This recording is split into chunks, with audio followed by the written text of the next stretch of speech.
Hey everybody, some of you asked me to chime in on this discussion about Purina and the claim that Purina diets are killing pets. And of course, some sources have expanded that to just about every pet food out there is killing pets. So let's get into it, take a look at it, and I will give you my 2 cents, my perspective, and we'll go from there.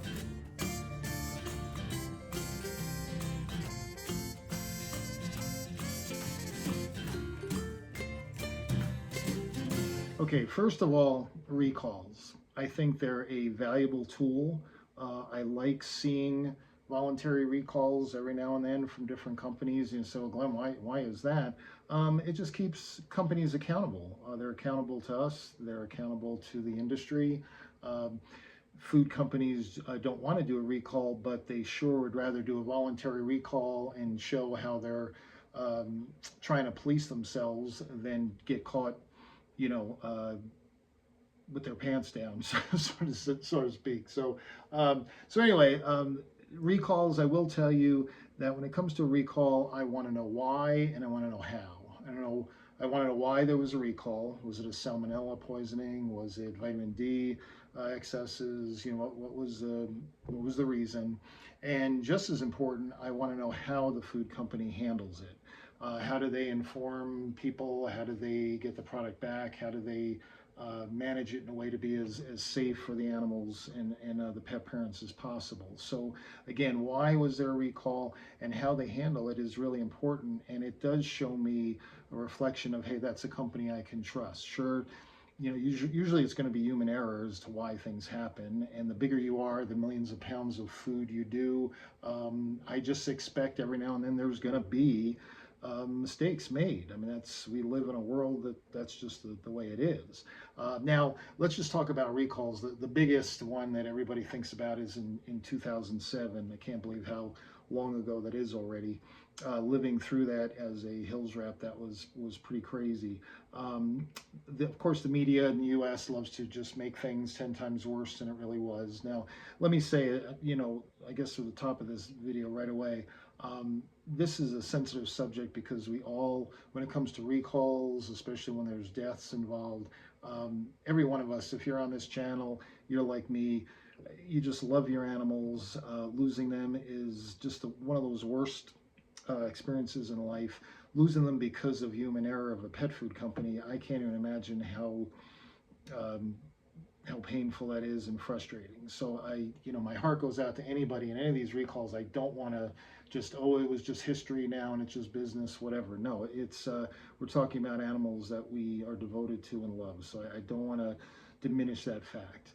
So anyway, let's go back to 2007 Menu Foods, and of course we all know the melamine poisoning and the wheat gluten had been poisoned. There was another substance in there too. That doesn't matter. The point is, it affected a lot of foods, a ton of foods. I remember going in PetSmart and all the shelves were empty. It was crazy.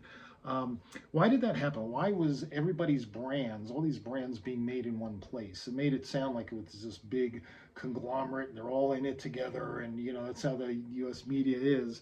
The fact is, if you go back to 2007, there's been dry food forever. There's been canned food forever, and most food companies, Purina, Hills, Royal Canin, they have canned facilities and they have dry facilities. They're very different. You can imagine the setup is totally different. Maybe some of the facilities do both, but usually it was, here's a dry facility in Topeka, here's a canned facility in Richmond, Virginia, whatever. So what was going on at the time was, especially cat folks, they were getting into stews and they wanted chunks and gravy and stuff like that. Well, the major manufacturers and even the smaller ones, um, they couldn't do it. They could make canned, the loaf, or they could make dry. They couldn't make a stew or a gravy kind of thing. Thus, here's Menu Foods. Well, we can do it. We have a manufacturing plant. So food companies would go to them to make a few of their cans. And there were a few Science Diet feline cans that Menu Foods made. And so anyway, what happened with the melamine poisoning, that this is kind of interesting. It came from China. It was product from China. Now, you could ask, and I'm with you, why are we buying anything from China? But food companies were. This wheat gluten that came from China actually was pretty expensive because, again, they had doctored it up, not realizing it was going to be toxic, but they had doctored it up to look like the protein level was higher than it really was. And when they added that second element, I'm sure one of my subscribers will tell us what it was. The two of them combined, man, just destroyed kidneys, and we know the whole story. A couple things real quick. This was not a recall due to human error. This was this was on purpose. Okay, this was human manipulation, whatever you want to call it, dishonesty, deceit. They did this to sell a product that they knew was inferior.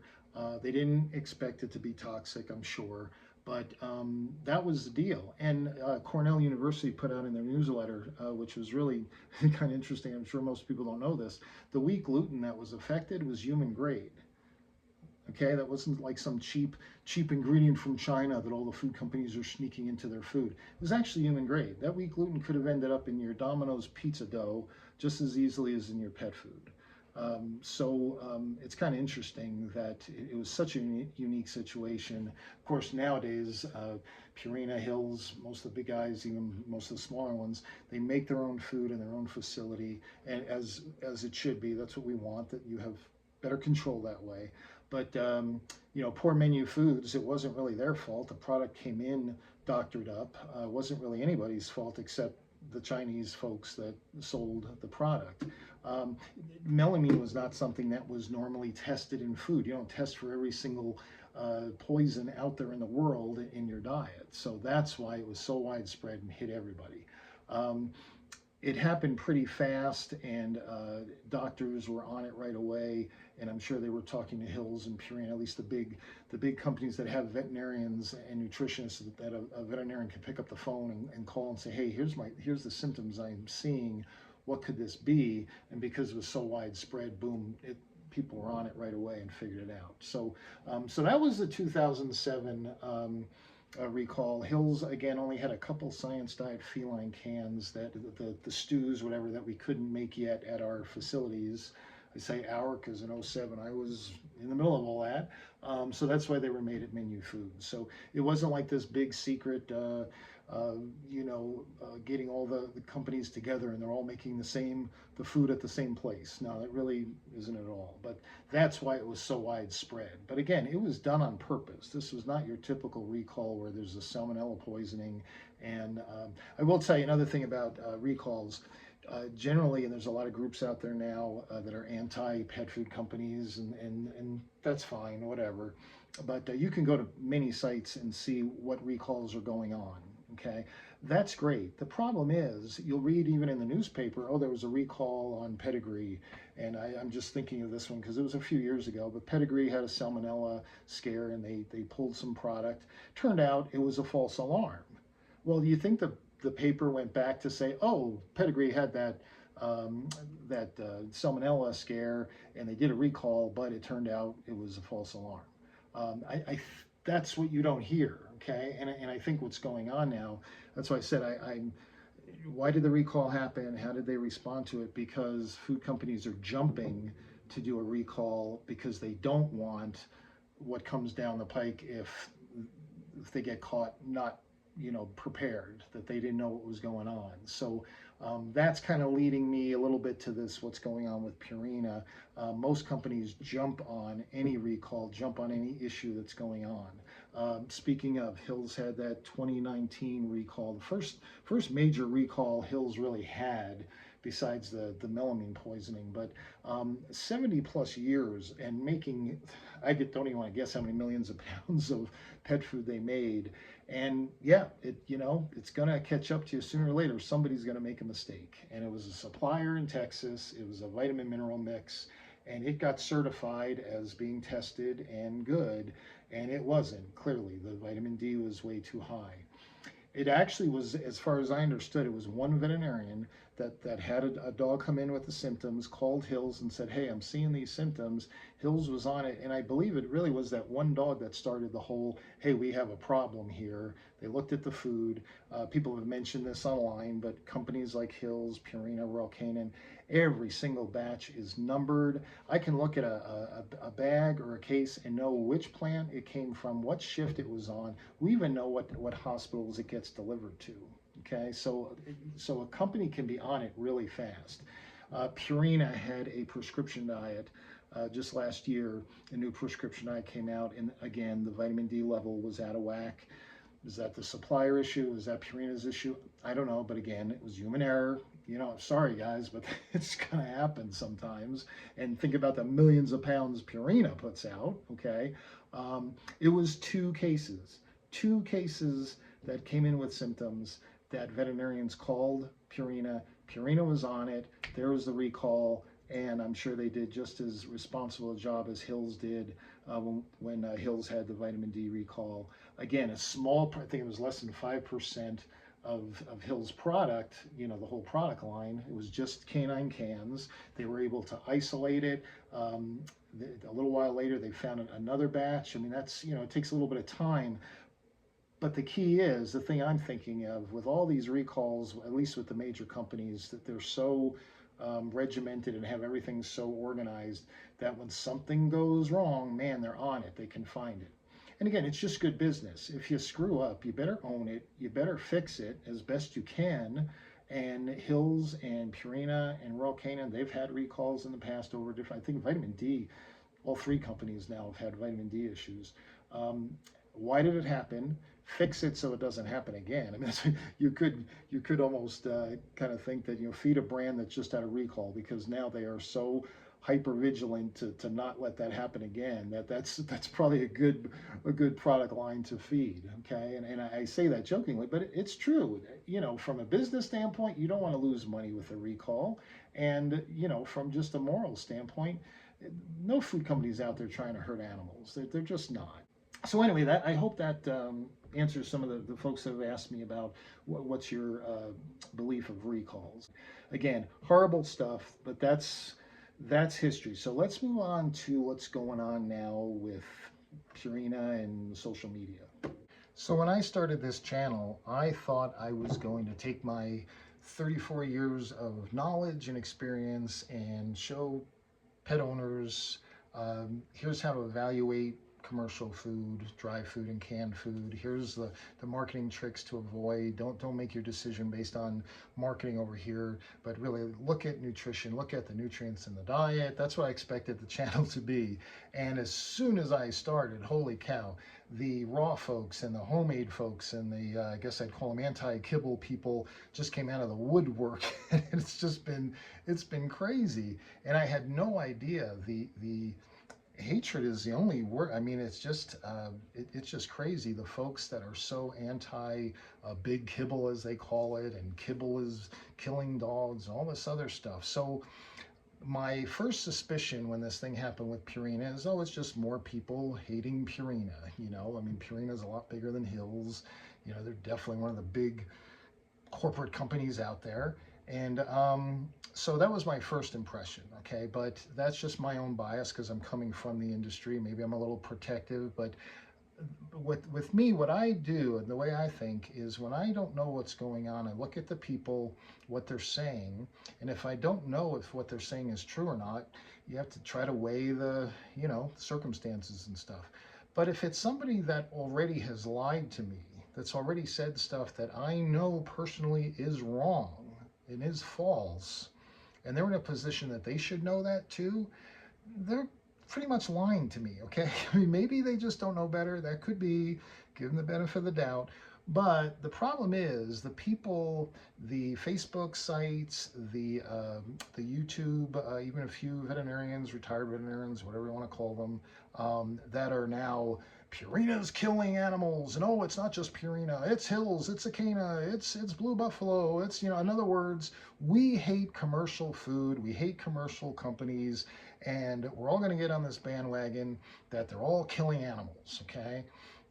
So my first reaction was, yeah, typical social media. Social media has really turned into a monster. It really has. It's a shame. But that was my initial response. Didn't really follow up much because I felt, oh, it's just, you know, whatever. Doesn't seem to be fading away. So again, I compare what's going on now to the recalls that have been in the past. Again, what did we say? The last one with Purina, 2 cases of vitamin D excesses. They knew it. Boom, Hills. Purina was on it, and there you go. They fixed it, and that's what we want. Okay, you try to figure out why it happened. Don't let it happen again. This is like we're up to, I think, like 900 animals that are dying from feeding mostly Purina. It was mostly Purina. We've had no veterinarians come across and say, here you go, here's the signs, and Purina nutritionists looking at it and then looking at their diets. They can evaluate. They have samples of all these diets. That has not happened. Okay, and we're up to about 1,000 animals, mostly dogs, a few hundred cats maybe. Um, but it's in 6 countries. So basically, you just have people on social media. I forget the site. I don't even want to give them any credit, the site that's promoting this whole thing. But they have a long history of hating food companies. We're all bad. We're all evil. Anything processed is killing your pet. So they're the ones really promoting this. And of course, if you listen to them and you listen to a few of the other YouTube channels, which I'm sure some of you have watched, and don't send a sample to Purina. No, you have to think of them as the adversary. They're the opponent. Actually, this is what they were saying. You need to send it to an independent lab. And of course, these people are sending food to an independent lab, which I think is great. I mean, that's what we should be doing, okay? That's fine. That the truth is going to be in the product, that you're not going to be able to hide it. And so I have a problem or a suspicion. How did we get ingredients? Let's say there's an ingredient that is contaminated somehow, whether on purpose or, just by accident. But 6 different countries. I mean, I just know Hills alone, many of the diets that are made in the States, the ingredients have to be different in Canada or in England or wherever for a lot of reasons. One, the cost of getting that ingredient there, or the country has certain laws and restrictions that you can't use those ingredients for whatever reason. So it has to be an ingredient that is so widely used that it literally would span 6 countries. Okay, at least that's the number right now. They went through, I'm not going to bore you with all the countries, but that that doesn't fit the way it should work, the way it should happen. Okay, it should be pretty much isolated in one area or one type of diet or a group of diets, something. That doesn't seem to be happening. And again, there's no veterinarian saying, here's what I'm seeing. These are all people getting on social media telling these social media groups, I had 3 dogs and 4 of them are dead and they were all on Purina. Again, I feel horrible for these folks losing animals. I really do. I mean, I'm not trying to make light of the situation, but I don't trust the social media monster that is out there just saying all this crazy stuff. The other thing is Purina's response. Instead of responding and getting samples and doing, I'm sure they're doing all that, but their confidence of sending out a letter to the vets, I've seen some of the stuff on social media, they're saying there was nothing wrong with our food. This is just, I don't want to paraphrase, they're not saying it's a bunch of kooks on social media, but it's people with a special bias against processed food and big kibble and all that. And I think they're right. I really do believe Purina is right. So it's strange to me, again, coming from the industry, living through recalls, watching other companies go through recalls, you get very humble when there's a chance of a recall. You get humble when you're affecting the lives of pets in a bad way, like Hills did, like Purina did. You respond in the way you would expect anybody to respond if this happened with their company. You don't see that with Purina. They're being very confident that, hey, there is nothing wrong with our food. So I just if you want to switch off Purina, of course, if you go to, what's her name, Dr. Judy, she's a retired vet, holistic, one of those types. And, again, I love people's passion. I love their love for animals. But, when your bias takes you to far reaches of reason, that's going to affect lives. It's going to affect animals' lives and people's lives because we love these animals like family. So I'm losing patience the more I spend making these videos. So, but she's on there, and she gives a list. Of course, like I said, there's 10 brands now that are in suspicion now that animals are dying. 10 now. Now there's 10 in 6 different countries. And I looked it up because I was curious that they're blaming Purina for most of this. We're looking at under 1,000 animals affected so far that have reached out to this Facebook group or, you know, the YouTube, that whatever. Less than 1,000 animals, right? Purina feeds 114 million pets a year. Now, I'm not a real good math guy, okay, but 114 million pets a year being fed a Purina product. That's everything from Beneful to ProPlan to their prescription nuts, whatever. And it's as if it's accurate, but we know it's a big number. Less than 1,000 pets. Again, maybe I could be totally wrong. Maybe tomorrow Purina is going to come out and say, hey, we found this. This is how it happened. This is what we're doing. It could very well be. I don't know. I'm like you. We're just kind of watching this, but too many parts of it don't make sense. To have that few of animals over a 6-country span be dying while millions of other pets are fine, I don't know. It just seems very suspicious to me. So if you're on a Purina product and your pet's doing well, you know, I'm not going to tell you don't switch. I don't want to be responsible for that. But, you know, I don't buy it. I guess at this point, I don't buy it. And I've heard it. Our company's never had a recall. Well, what do they say? If you live in a glass house, don't throw stones. I'd be very cautious saying that. And I really do believe a lot of the smaller companies, things go by and are missed because they don't have the systems in place to find when something goes wrong and fix it or do a voluntary recall. So I'm not that impressed when somebody tells me we've never had a recall. If it's a brand new company, well, I guess that's good. But the longer you're producing product and the longer you're out there, it's okay. A recall just shows that you're all human, you're doing your best, and again, how did it happen and how did you respond? And you're going to do better next time, and the product's going to be safer, and that's fine. So I'm really not into when a company says we've never had a recall. And so that's why my channel is that's why I do what I do. I don't get paid, no one's sponsoring me, whatever, but I just can't help because I'm a glutton for punishment. I go to the internet and I look at this stuff, and I know there's other people that don't have the experience I have, don't have the knowledge I have, and I hate to see them get hurt and confused or guilted or shamed or whatever. And so that's why I'm doing this. So I hope this video is a little helpful to explain why I'm not buying into this. People have asked me to comment on it. I don't know a whole lot more than you do, just the experience I've had with other recalls. This doesn't fit it very well. And again, the social media monster, it's a shame. I wish love was spread on social media as much as hatred and deception and misinformation is, but it's the fallen world we live in, I guess. So anyway, thanks for listening, and you guys take care. Hey everybody, people are